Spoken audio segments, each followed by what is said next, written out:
कई साल पहले भारत के एक छोटे से गांव में एक व्यापारी रहता था जिसका नाम रामलाल था। रामलाल बहुत लालची और स्वार्थी व्यक्ति था। उसके पास पहले से ही बहुत संपत्ति थी, लेकिन वह हमेशा अधिक धन और संपत्ति प्राप्त करने की चाह में लगा रहता था। उसके लिए केवल एक ही चीज महत्वपूर्ण थी, पैसा।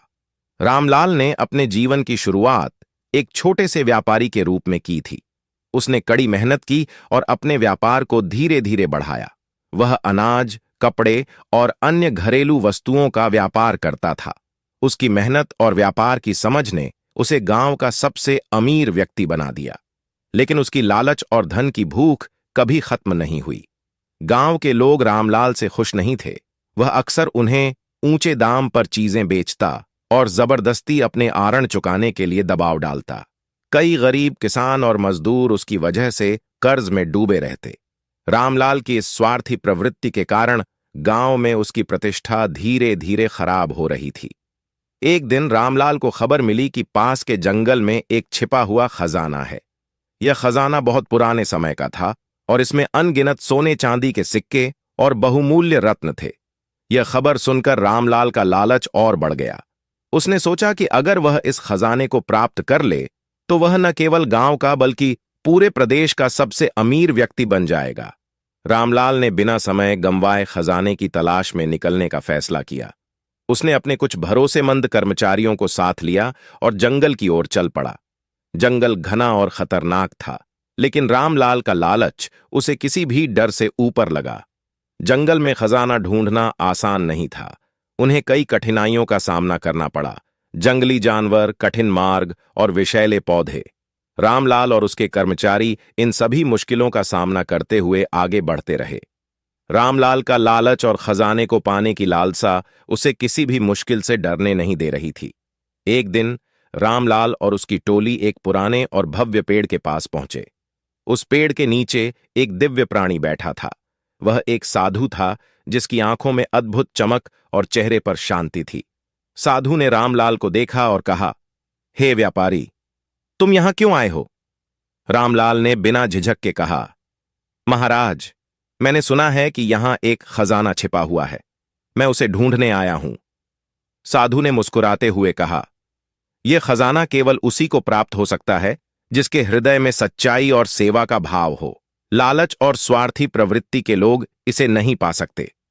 रामलाल ने साधु की बातों को अनसुना करते हुए खजाने की दिशा में आगे बढ़ने की कोशिश की, लेकिन साधु ने उसे रोका और कहा, अगर तुम सच में इस खजाने को पाना चाहते हो तो पहले अपने हृदय को शुद्ध करना होगा।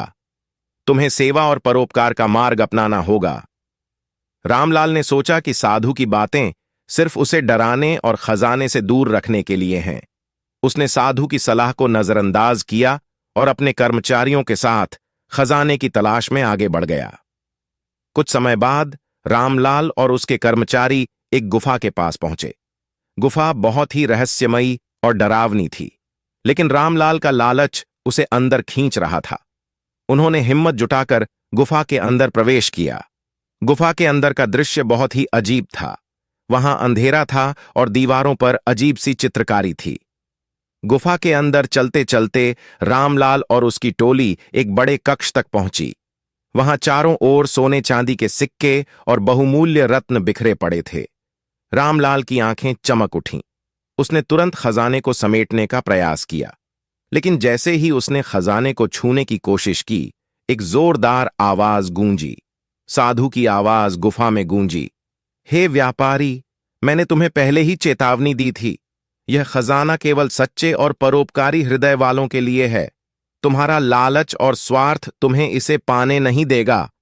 रामलाल ने साधु की बातों को अनसुना करते हुए खजाने को उठाने का प्रयास जारी रखा, लेकिन जैसे ही उसने सोने का सिक्का उठाया, उसके हाथ जलने लगे और सिक्का तुरंत उसकी पकड़ से छूट गया। रामलाल ने कई बार खजाने को पाने की कोशिश की, लेकिन हर बार उसे असफलता ही मिली। उसकी लालच और स्वार्थ ने उसे वहां से खाली हाथ लौटने पर मजबूर कर दिया।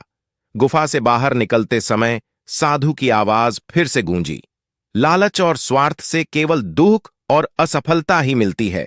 सेवा और परोपकार का मार्ग अपनाओ, तभी सच्ची संपत्ति प्राप्त होगी। गांव लौटने पर रामलाल ने अपनी गलतियों का एहसास किया। उसने साधु की बातों को गहराई से समझा और अपने जीवन को बदलने का निर्णय लिया।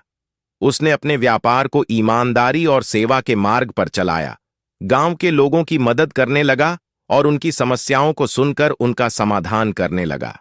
धीरे धीरे रामलाल की छवि गांव में बदल गई। लोग उसकी प्रशंसा करने लगे और उसे एक सच्चे नेता के रूप में देखने लगे। उसकी सेवा और परोपकार ने न केवल उसे आंतरिक शांति दी, बल्कि गांव की समृद्धि भी बढ़ाई। रामलाल ने महसूस किया कि सच्ची संपत्ति केवल धन में नहीं, बल्कि लोगों के दिलों में होती है। निष्कर्ष, रामलाल की कहानी हमें यह सिखाती है कि लालच और स्वार्थ से केवल दुख और असफलता मिलती है। सच्ची संपत्ति सेवा, परोपकार और सच्चाई के मार्ग पर चलने से मिलती है। जीवन में ईमानदारी, मेहनत और दूसरों की भलाई के लिए काम करने से ही सच्ची सफलता और संतुष्टि प्राप्त होती है। रामलाल ने अपने जीवन को बदलकर यह सिद्ध कर दिया कि परिवर्तन संभव है, बस इच्छा शक्ति और सही मार्गदर्शन की जरूरत होती है। उनकी कहानी आज भी गांव के लोगों के लिए प्रेरणा का स्रोत बनी हुई है।